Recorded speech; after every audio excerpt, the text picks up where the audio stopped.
Hermanos, muchas gracias por este espacio en un aniversario tan íntimo. Gracias por poder compartir un espacio en él.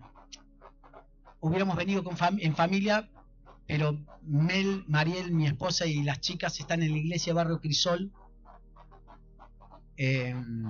compartiendo. Le invitaron a Sol a compartir un proyecto. Lo hizo el viernes acá con los chicos también. Lo hizo el viernes acá con los chicos Sol. Dios le ha llamado a un año de invertir su tiempo en las misiones. Así que nuestra mayor de las pequeñas se nos va un año.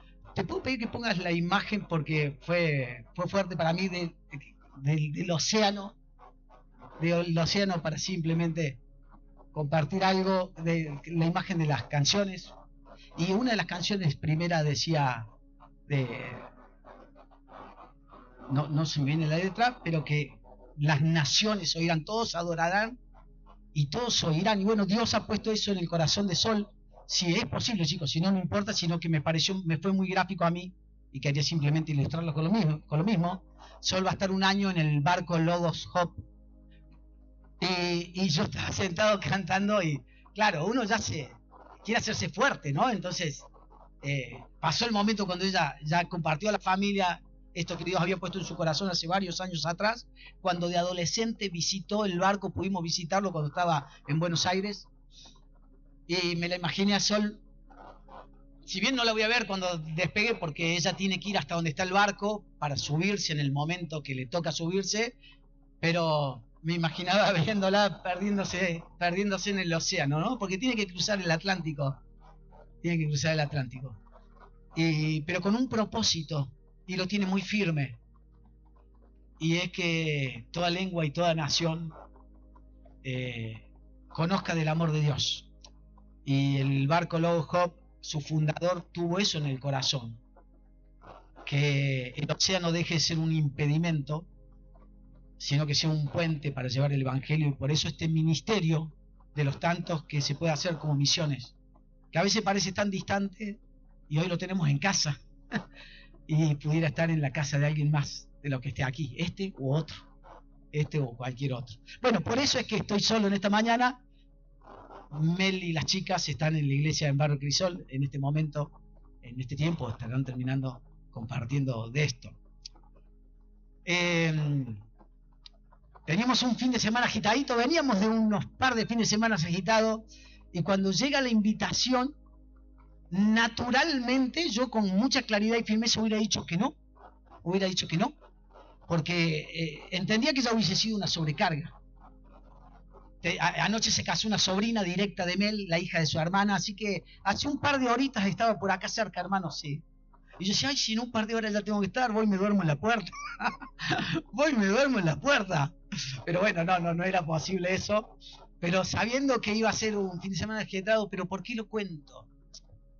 Porque no pude decir que no a la invitación. Y me la cuestioné mucho, digo, ¿solamente porque es la recta? No. Si fuera un domingo común de otra invitación que podría haber surgido, le hubiera dicho a la recta que no. No, hermano, noviembre ha sido muy cargado, entiendo que no sería sabio tomar, así que hubiera dicho que no. Pero entendiendo que Dios usó esta iglesia, y no vamos a entrar en detalle, que lo hemos comentado en otras oportunidades, para mostrarme un camino de servicio, es que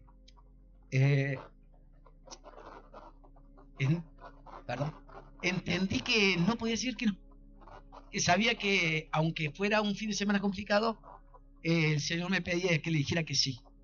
Así que quiero confiar en eso, que hay una palabra de Dios a lo largo de todo el fin de semana, y bueno, y que en esta mañana también puede serlo, ¿no? Bueno, vamos a lo nuestro.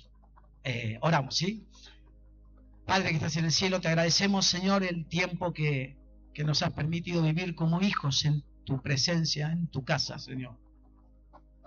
Sabemos que estas paredes no te contienen ni te limitan.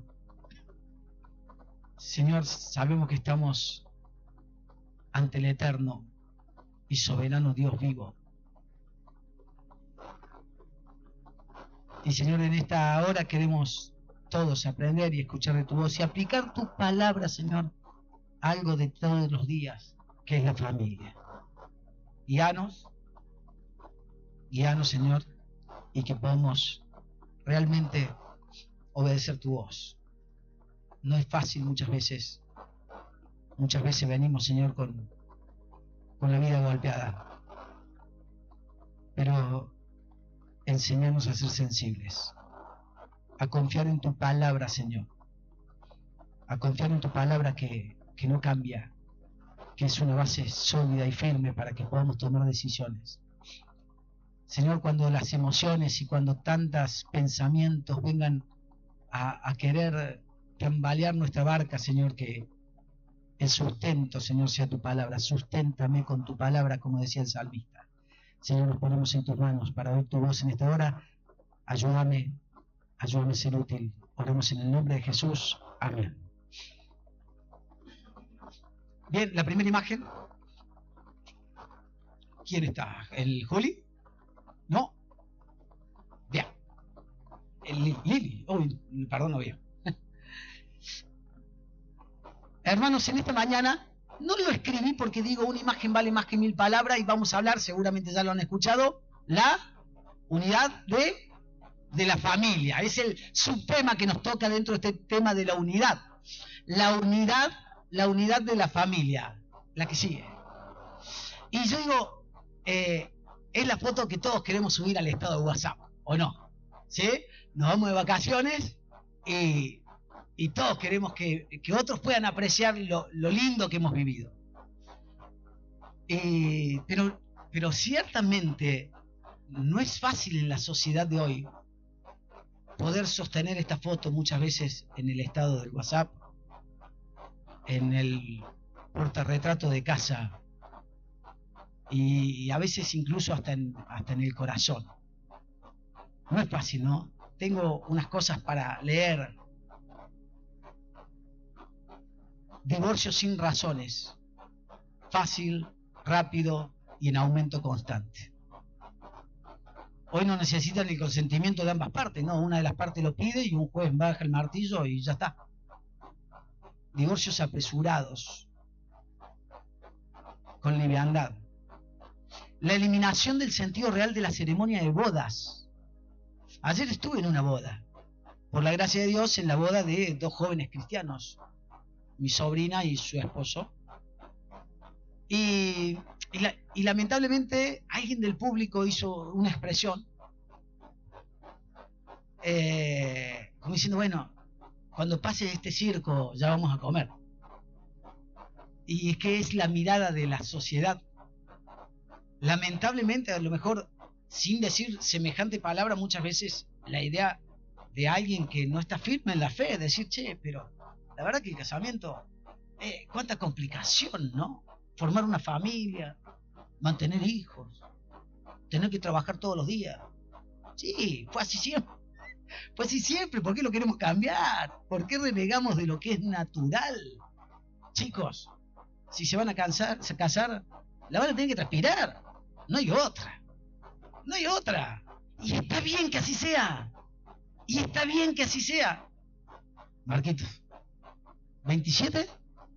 27 dice. Y está bien que así sea. Y no van a salir siempre todas las cosas bien. Y a mí tampoco me salieron todas bien, Marco. Si alguna vez tenés un mes, charlamos. La disminución del número de hijos. En el mejor de los casos. Ya en otros países de primer mundo prefieren pasear gatitos y perritos en un cochecito donde antes hubieran llevado a y exhibido con orgullo posiblemente a un pequeño, una pequeña que tal vez tuviera los ojos de papá o las pecas de mamá y dijeran, sí, es mi vástago, ¿no? Es mi vástago. Bueno, hoy no. Eliminación de las inhibiciones referentes al adulterio. Hoy hasta se pavonean la gente, ¿no? Hasta trofeo de guerra. Trofeo de guerra, contar a lo mejor en su grupo de amigos, en la fábrica, la cantidad de veces o una vez más que le fue infiel a mi esposa. y con una liviandad, lo que antes, a lo mejor muchos años atrás, hubiese sido una vergüenza contarlo. Tal vez lo quería vivir, pero contarlo, no, que no se entere nadie. Hoy se exhibe públicamente, ¿no? La creciente falta de respeto de los hijos para con sus padres. La falta de inconsistencia de estos, o sea, de los padres, para sostener un modelo saludable para sus hijos. Aceptación de cualquier forma de inmoralidad sexual, que lejos de proveer un ámbito pasional, romántico y amoroso en el vínculo matrimonial, muchas veces provoca vergüenza, enojo, humillación, resentimiento, violencia familiar, denuncias policiales, pedidos de restricción, femicidios. Qué lejos que nos quedó la foto, ¿no? Ahora, qué lejos que nos quedó la foto cuando estas situaciones nos rodean muy de cerca y en nuestra humanidad a veces hasta nos golpean tan cerca como adentro de las puertas de casa. Sin duda, estas cosas pasan, nos pasan. Pero bueno, más que quedarnos en esta triste, gris recuento de situaciones que batallan o que contrarrestan o se anteponen a esta unidad familiar que Dios quiso, es hora que nos pongamos en la tarea de fortalecer el hogar. Muchas veces pensaba que vemos familias muy lindas que no profesan la fe. Y son familias hermosas. ¿Ah? ¿Te ha pasado? ¿Conoces alguna familia que no es cristiana? ¿Viste? Por ahí los cristianos creemos que, no, para tener una familia feliz tenés que ser cristiano. No. Inconversos pueden tener una familia feliz. Uno se pone a observarlos y practican el manual sin conocerlo prácticamente, o sin definirlo como nosotros lo definiríamos. Nosotros rápido mencionaríamos a Efesios y mencionaríamos todo lo que Dios ha determinado para la familia. Esta persona, a lo mejor ignorando las Escrituras, tal vez con una sana formación, practican lo que dice las Escrituras. Y como Jesús ya lo dijo de antemano, dice, el prudente no es el que oye. El prudente es el que oye y practica. El insensato es el que recibe la pérdida, porque escuchó, estuvo sentado, pero no practicó. Y muchas veces vemos familias que no profesan nuestra fe, y son lindas familias. Y uno se detiene a ver un poquito más por qué pueden triunfar sin Cristo. Es que en su ignorancia de la fe, pero practicando los principios morales y éticos que Dios nos ha dejado como guía para conducción en este maravilloso manual de vida y para la familia también, obviamente les va bien. Tal vez sin proponérselo, están obedeciendo a Dios de alguna manera. Y en la obediencia hay bendición. Recordemos que la familia se instituyó y Dios la instituyó cuando todavía el concepto de iglesia ni existía. Cuando no existía el concepto de pueblo y nación. Y Dios ya formó un hombre y una mujer y le dijo fructificar la tierra. Bueno, justamente, dame la próxima. Justamente allí en el Génesis, ¿no? Allí en el Génesis nos dice en el capítulo 2, verso 24, por tanto dejará el hombre a su padre y a su madre, y se unirá a su mujer, y serán una sola carne. Y estaban ambos desnudos, Adán y su mujer, y no se avergonzaban. Y cuando todavía no estaba el concepto de iglesia, cuando todavía la palabra de Dios no estaba escrita, Dios ya estaba instituyendo una primera familia, una primera sociedad, un primer núcleo que tiene que tener pertenencia, unidad de intimidad. Rescato esas tres palabras de estos versículos, ¿no? Dejará y se unirá, veo pertenencia. Se unirá y serán una sola carne, veo unidad e intimidad. Y no se avergonzarán. no se avergonzarán del acto conyugal, no se avergonzarán de disfrutarse mutuamente, no se avergonzarán de ser una unidad en intimidad y de pertenencia. Hermanos, para que pueda existir la unidad en la familia, tienen que estar estos requisitos que Dios instituyó. Tiene que haber tal sentido de pertenencia, de que yo me he entregado a mi familia. Y cuando soy tentado a que se abra una puerta para que distorsione esa realidad, tengo que tener la convicción de decir no, porque pertenezco. Chicos, cuando venga la tentación es muy fácil caer. Salvo que hayamos definido antes convicciones firmes que nos ayuden a tomar la decisión por la voluntad y no por las emociones. Hoy vivimos en un mundo muy emocional. Hoy vivimos en un mundo donde todo se decide por cómo me siento. Voy a la iglesia según me sienta. Obedezco según lo siento. Hasta si fuera solo por el sentir y no por el descuento del sueldo, iríamos a trabajar si lo sentimos. Si no, nos quedaríamos en casa.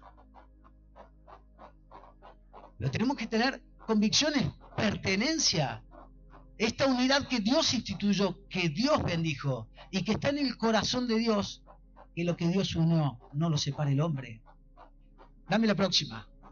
Algunas mías, otras buscadas en algún libro, en una encuesta de características de familias sólidas. Destacaron estos puntos y quisiera preguntarse si los encontrás en casa. Si están presentes, si son un desafío. Dice que fue una encuesta en 3.000 familias que la sociedad la consideraba sólida, no 3.000 familias cristianas, 3.000 familias sólidas, constituidas, sostenidas y con un buen trato, con buenos rasgos de salud. Dice, son dedicados a la familia. Uno se dedica a la familia y a veces nos cansa esto, porque postergas muchas prioridades tuyas en favor de las prioridades de tu esposa o de tus hijos. Y la verdad que si uno no está dispuesto a postergar deseos personales y someterlos, ponerlos en segundo, tercer, cuarto lugar, seguramente vamos a competir más que cooperar en el ámbito familiar. Vamos a estar disputando para ver quién va a ser feliz, quién va a cumplir sus sueños. No, me estás estorbando. Me estás estorbando para alcanzar mi satisfacción personal. ¿Para qué te casaste? ¿No entendiste nada? Me puede pasar a mí esto, si pierdo de vista que Dios me puso en el seno una familia para que yo me dedique a mi familia.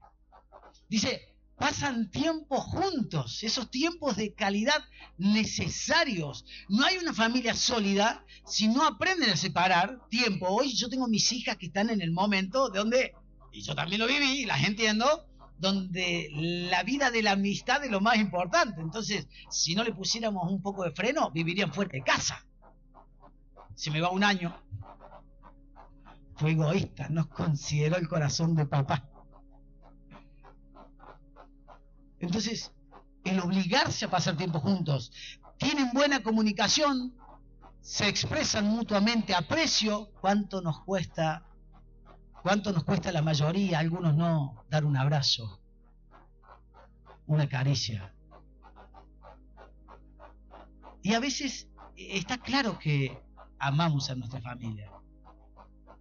Nos han formado para ser medios toscos, medios fríos. Pero no quiere decir que por eso no tenemos que esforzarnos en ese toque cálido que todo ser humano necesita. Aunque a veces no esté preparado para recibirlo, porque es que esto de ¿cómo que se llama?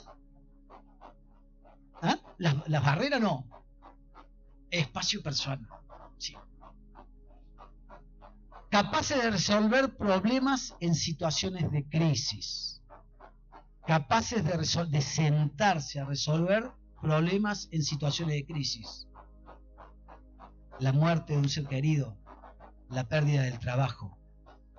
Cosas duras, ásperas, no sencillas. Cosas que nos quebrarían a cualquiera si no buscamos un ancla firme, ¿no? Cosas tremendas. Pero para poder tener pertenencia, unidad, intimidad, para tener características de una familia sólida, tenemos que encontrar esto y tenemos que trabajar y desarrollar estas cosas. Miren, la siguiente. Dice el libro de Proverbios 24, 3 al 4, con sabiduría se construye la casa, con inteligencia se echan los cimientos, con buen juicio se llenan sus cuartos de bellos y extraordinarios tesoros. Dice, con sabiduría se construye la casa. ¿No es con ladrillos? ¿No es con televisores de 258.000 pulgadas en el living? No es que se construye con viajes, con un buen auto. La Biblia dice que no va por ahí. Difícilmente dice, no, es con sabiduría, Leo. Es tomando buenas decisiones. Es con inteligencia. Mire, Dios nos dio la cabeza para pensar y el corazón para sentir. Y las decisiones, si bien no las podemos separar de nuestras emociones, tienen que ser gobernadas por la voluntad y no por las pasiones. Cuando dejamos gobernar las pasiones, nos bajamos del auto con el matafuego y se lo partimos a alguien en la cabeza con seguridad. Y la voluntad dice, pará, vas a ir preso, salame. Pará. Entonces tenemos que aprender a tomar decisiones con inteligencia. Con buen juicio se llenan los cuartos de bellos y extraordinarios tesoros. ¿Cuáles serían, hermanos? ¿Cuáles serían los bellos y extraordinarios tesoros? Los hijos. ¿Qué más?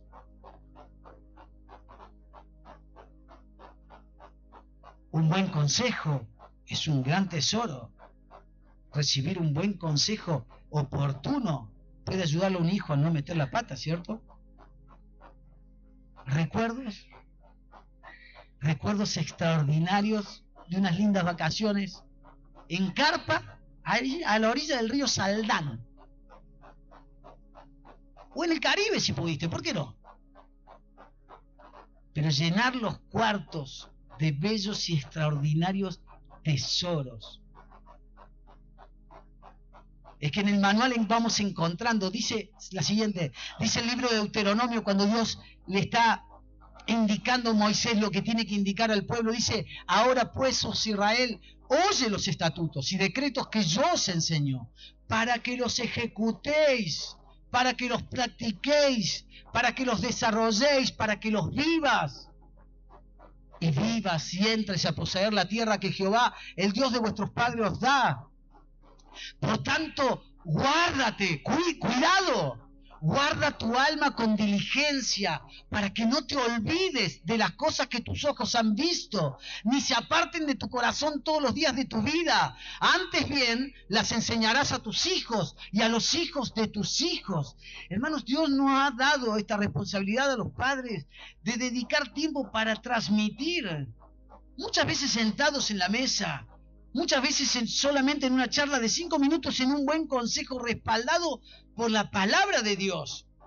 Muchas veces, como dice Deuteronomio capítulo 6, ahí cerquita, dice, y las hablarás con ellos cuando camines, cuando salgas de tu casa, cuando entres a tu casa, cuando te vayas a dormir, la hablarás con ellos, irás en el camino hablándolas, para que no se olviden y la puedan ejecutar. Hermanos, tenemos un manual por excelencia. Miren, les invito a que abramos nuestras Biblias, busquen en su celular el libro de Efesios. Sin duda que es un pasaje que no podemos evitar en esta mañana.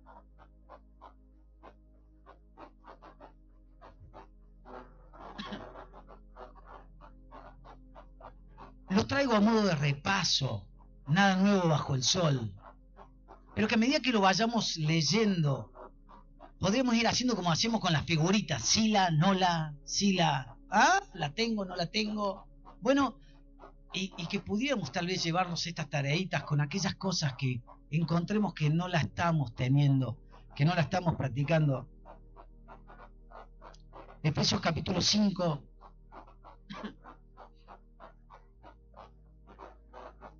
Dios ha dejado instituido un modelo. Vamos a desarrollarlo en detalles. Dice, las casadas estén sujetas a sus propios maridos como el Señor. Qué difícil, hermanas, qué difícil para ustedes. Muchas veces somos tan torpes los maridos. Y el Señor les manda a sujetarse.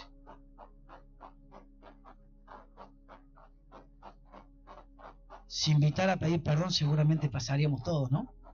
Más de una vez. No hemos tratado a nuestras esposas como a vaso más frágil. Pero es lo que Dios ha instituido. Sujeción, como lo hemos escuchado, no es un trapo de piso que se tiene que humillar. Es saber ocupar el lugar. Lamentablemente muchas veces mujeres ocupan el lugar que varones no ocupamos. Muchachos, los estoy matando. Sé que los estoy matando, ¿no? Pero háganse hombres, papá. Háganse hombres. ¿Para flojitos? Hasta los 16. De ahí en más, no. Sé que hoy la vara es muy alta. Pero a veces se nos ha criado. Y muchas veces nos ha quedado muy cómodo el papel de... No, para, yo soy joven todavía. Jovencito. 28 años. 3 hijos y 8 trabajos había tenido mi viejo ya a esa edad. Yo me estaba casando. Muchas veces las familias no están en unidad porque distorsionamos los roles. Dice el 23, porque el marido es cabeza de la mujer, así como Cristo es cabeza de la iglesia, el cual es su cuerpo y el cual es su salvador. Así que como la iglesia está sujeta a Cristo, así también las casadas lo estén a sus maridos en todo. Es importante, maridos, que ocupemos nuestro lugar para que ellas puedan ocupar el suyo. Y hermana, muchas veces no ocupamos bien el nuestro, pero usted tiene que hacer un esfuerzo por ocupar el suyo. Y sujeción no es no poder escuchar a nuestra esposa cuando viene, no tirarnos la oreja, tal vez eso sería la falta de sujeción, pero sí que venga en autoridad, en cariño, a decirnos que nos estamos por equivocar. Y nosotros tengamos la capacidad de alguien que se sujeta, tengamos la capacidad de escucharla, de tomar el consejo, el comentario oportuno, de sentarnos a conversar, de no creer que acá en casa se hace lo que yo quiero. No, sujeción no es no tener voz. Es ante la última instancia, sí, entender de que tiene la responsabilidad él y que Dios le pedirá cuenta. Se tendrá que hacer cargo también del error en su apresuramiento. Dice el 25, maridos, amad a vuestras mujeres, así como Cristo amó a la iglesia y se entregó a sí mismo por ella. Muchos tenemos que aprender a llevar más presentes a nuestras esposas. Me pongo en la lista, hermano, soy un desastre. Es una pata floja. Lo asumo, con vergüenza lo asumo. Pero el amor trasciende el romanticismo, el cual es necesario. El amor está dispuesto a decir, che, ya mi vida no cuenta. Ya mis objetivos personales no cuentan. O no cuentan si voy a sacrificar a mi familia o a mi esposa, van a tener que pagar el precio para que yo me dé con el gustito. Maridos, amad a vuestras mujeres como Cristo amó a su iglesia y se entregó a la cruz por ella. estuvo dispuesto a morir, a dar todo, para santificarla, habiéndola purificada en el lavamiento del agua por la palabra, a fin de presentársela a sí mismo como una iglesia gloriosa, que no tuviese mancha ni arruga ni cosa semejante, sino que fuese santa y sin mancha. Así también los maridos deben amar a sus mujeres como a sus mismos cuerpos. El que ama a su mujer, a sí mismo se ama. No haría nada en su mujer que no quisiera que le pasara a su propio cuerpo. Y ponga lo que se le haya cruzado por la mente en este momento. No haría nada con su mujer lo que no quisiera que se le cruce, que experimentarlo en su mismo cuerpo. Porque somos miembros de su cuerpo, de su carne, de sus huesos, dice el 30. Por esto dejará el hombre a sus padres y su madre, se unirá a su mujer, y los dos serán una sola carne. Grande es este misterio, mas yo digo respecto de Cristo y de la iglesia, por lo demás cada uno de vosotros ame también a su mujer como a sí mismo, y la mujer respete a su marido. Alguien dijo con mucho atino que Dios le pidió al otro lo que más le costaba. A la mujer que se sujetara y al hombre que amara. Para la mujer es más fácil amar, entregarse, ser abnegada. Los hombres somos más egoístas, más caprichosos. Y entonces Dios nos dice, ey, en ese puntito débil es donde quiero que te hagas fuerte, ¿eh? Amá como Cristo amó a la iglesia. Y tal vez en lo que te cuesta, mujer, es donde te pido que te hagas fuerte. Y no tengas una actitud de rebeldía, de querer humillar, pisotear, sea en público o en privado a tu esposo, sino que sepas guardar ese lugar de oportuno consejo, de charla, y tal vez en algún momento la charla tiene que ser con firmeza, ¿por qué no? Pero siempre llegando al límite, donde voy a saber ocuparme en mi lugar y no voy a humillar a quien Dios ha querido que sea la cabeza del hogar. Dice el verso 6, hijos, obedeced en el Señor a vuestros padres, porque esto es justo, y punto. Bueno, después agrega Pablo, ¿no? Tomando del Antiguo Testamento, dice, porque es el mandamiento que viene con promesa. Te irá bien, serás de larga vida en la tierra si aprendes a obedecer a vuestros padres. Pero ¿por qué es justo? Porque Dios así lo ha querido también. Y vosotros, padres, no saben lo que me habla este pasaje a mí, hermano. Gracias a Dios que no vinieron mis hijas, si no estarían diciendo así en el banco. Y vosotros, padres, no provoquéis a ira a vuestros hijos, sino criadlos en disciplina y amonestación del Señor. Papás, hay que poner límites. Hijos, desde los pequeñitos hasta los más grandecitos, hay que recibir límites. Porque el Señor les pide a los padres que ocupen este rol, esta tarea. Muy bien. Dame la que sigue. Bien. No, dale. Avancemos. Ahora, estamos enojados, estamos desunidos, nos hemos embroncado, nos hemos lastimado, nos hemos humillado, hemos dicho cosas que han ofendido y difícilmente se vuelva para atrás. Y la Biblia nos provee una herramienta que yo quisiera en esta noche como ir cerrando con esta herramienta. Dice, quítense de vosotros toda amargura, enojo, ira, gritería, maledicencia y toda malicia. Antes sed benignos unos con otros, misericordiosos, perdonándoos unos a otros, como Dios también os perdonó a vosotros en Cristo. La siguiente, por favor. Hermanos, la herramienta del perdón. Una más. La herramienta del perdón. Dios nos ha provisto una herramienta para que cuando hemos hecho mal las cosas podamos restaurar un poco.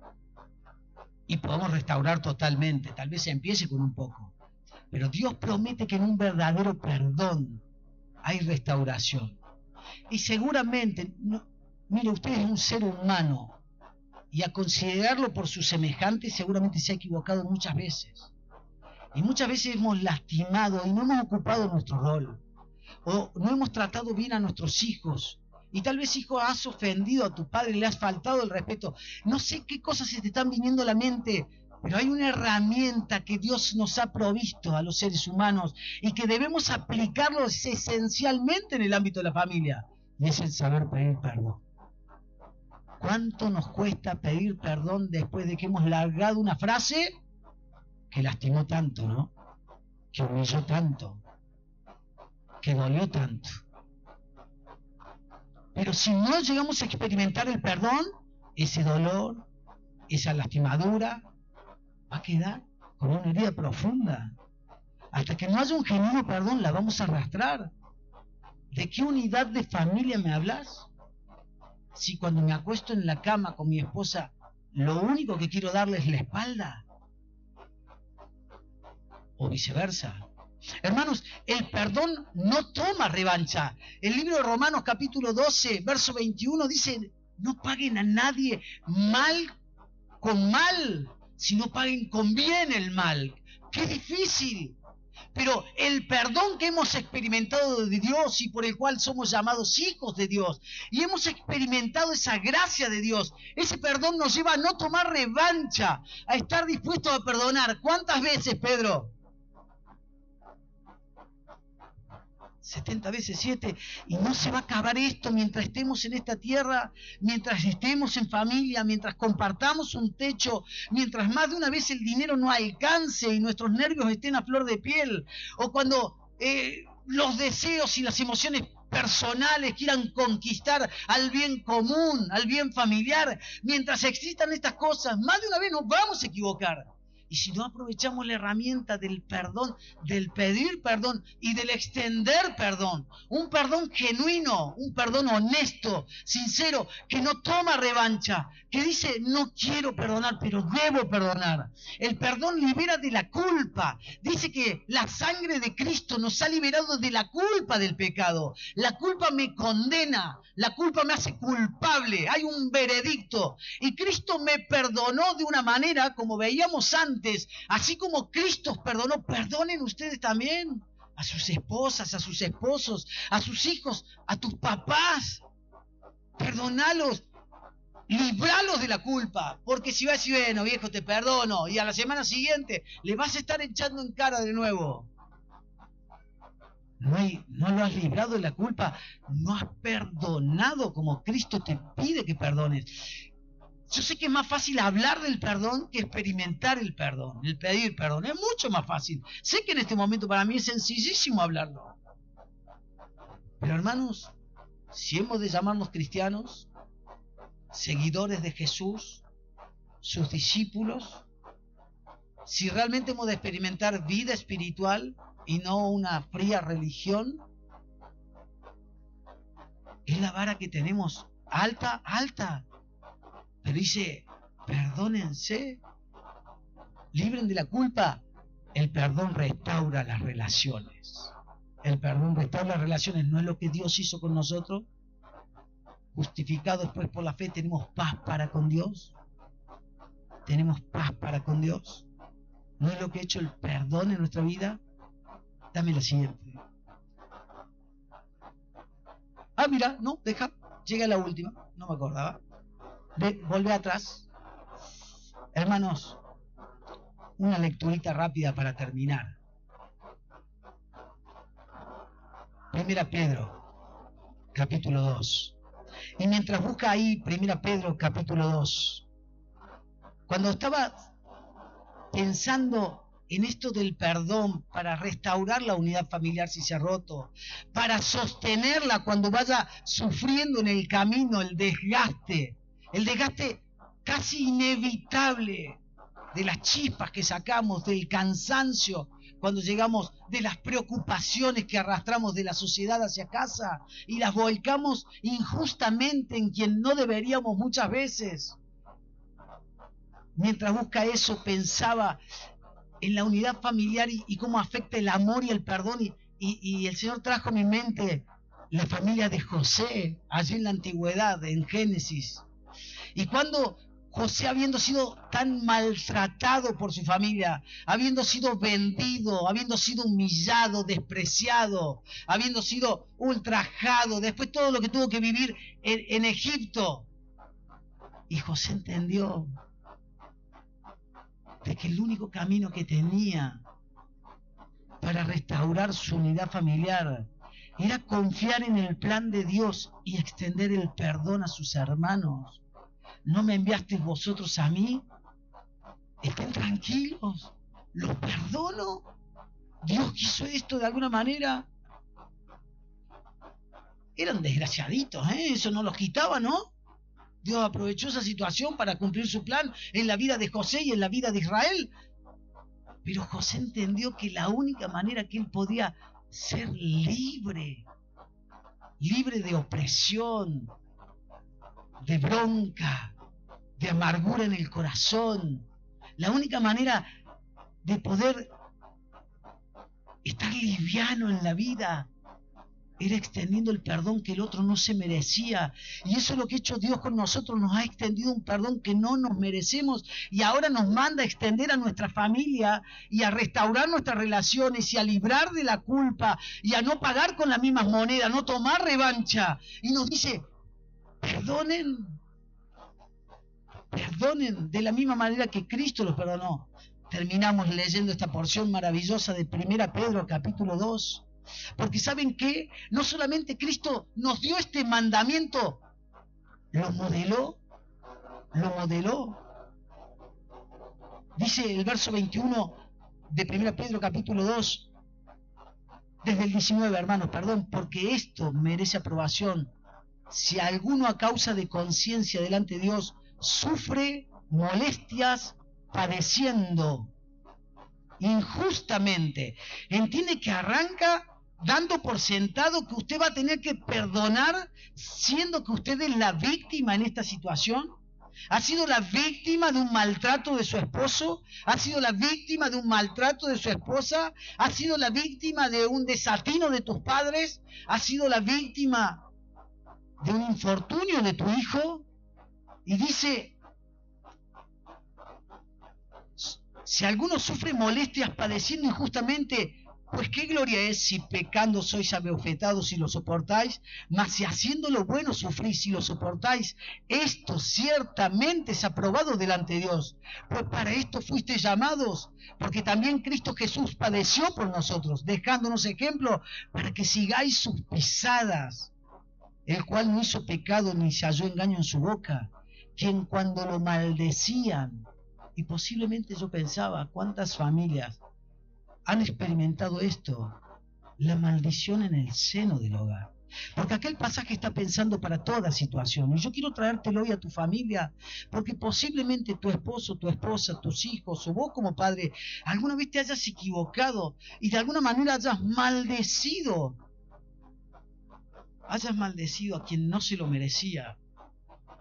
Y tal vez lo hayas sufrido. Dice, quien cuando no respondía con maldición, cuando padecía, no amenazaba, sino encomendaba la causa al que juzga justamente, quien llevó en él mismo nuestros pecados en su cuerpo sobre el madero, para que nosotros, estando muertos a los pecados, vivamos a la justicia, y por cuya herida fuisteis sanados.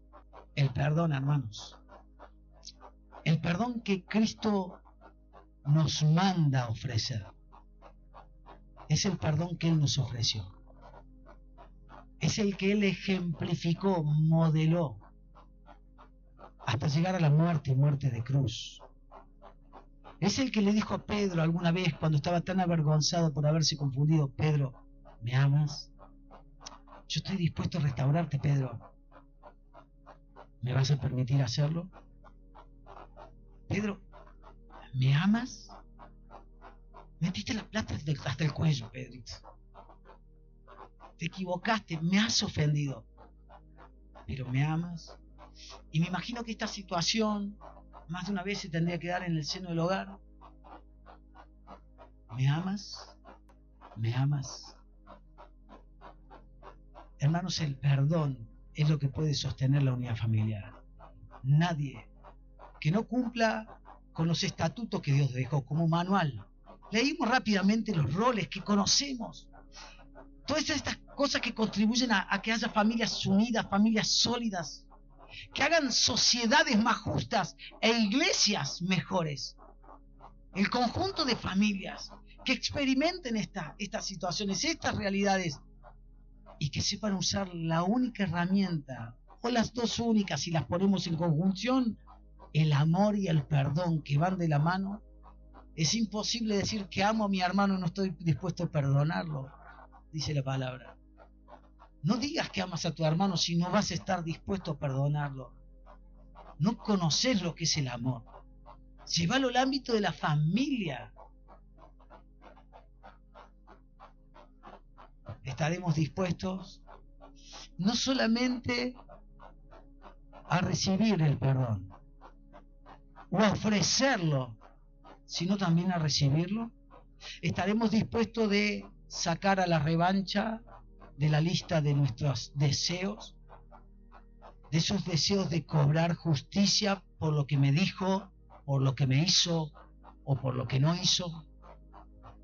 Solamente el perdón. Hermano, yo quiero invitarte a que cerremos nuestros ojos y hablemos con el Padre.